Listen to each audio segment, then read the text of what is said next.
Dahil sa bagsik ng Bagyong Tino, wala nang mababalikan na tahanan ng ilang kababayan natin sa Negros Provinces ngayong papalapit na Pasko.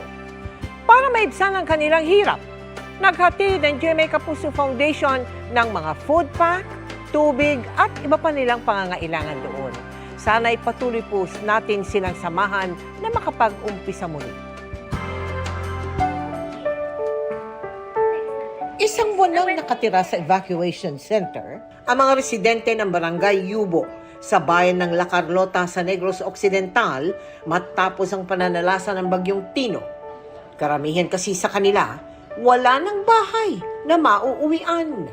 Gaya ni Marlita na tinangay ng malakas na agos ng ilog ang bahay. Nga tadlong sa nga balay na ara kami dagay ni das mang bubos kinaya. Dako gidya ga lapaw sa pusti. Si Igmedio, gumawa na ng kahoy na tulay sa kanilang barangay Ginpanaan, Moises Padilla, para makapaghanap buhay na ang kanyang mga kapitbahay. Isipan namin ng gawin para makatulong sa tao. Ang Bagyong Tino, lahat ng tao hindi makatawid. Sa barangay Masulog, sa Canlaon City naman, maraming residente pa rin ang hindi alam kung paano mag-uumpisa muli dahil sa bagsik ng Bagyong Tino.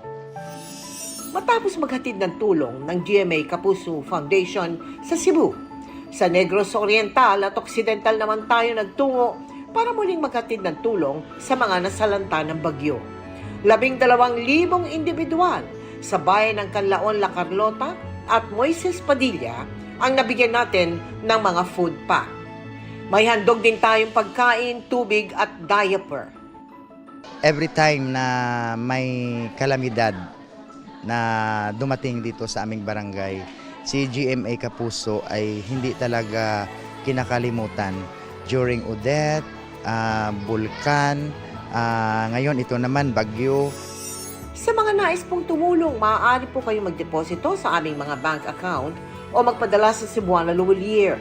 Pwede ring online via GCash, Shopee, Lazada, Globe Rewards at Metrobank Credit Card.